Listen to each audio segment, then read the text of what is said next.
Today, I'll walk you through how to enable or disable pop-ups in the Microsoft Edge web browser, even if you're a total beginner or just need a quick refresher. By the end of this guide, you'll know exactly how to manage pop-up settings so you can enjoy a smoother browsing experience. Let's dive right in. First, open Microsoft Edge on your computer.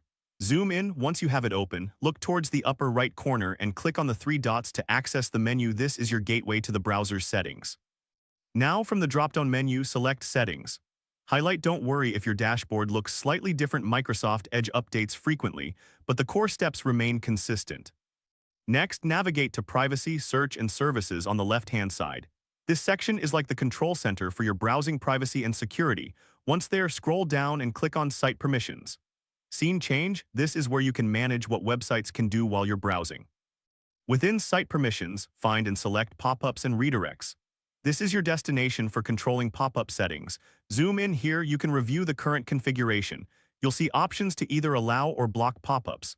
Think of this as setting up a gatekeeper for your browsing experience. You decide what gets through. If you want to enable pop-ups, simply toggle the switch to allow them. Conversely, if you prefer a quieter browsing session, switch it to block pop-ups. It's totally normal if this takes a moment to decide. Just remember, your changes will be applied automatically. And there you have it. That's how to enable or disable pop-ups in Microsoft Edge. By following these steps, you can tailor your browsing to suit your preferences. If this helped you out, please give the video a thumbs up. If you run into any snags, leave a comment below. Subscribe for more actionable guides. Thanks for watching.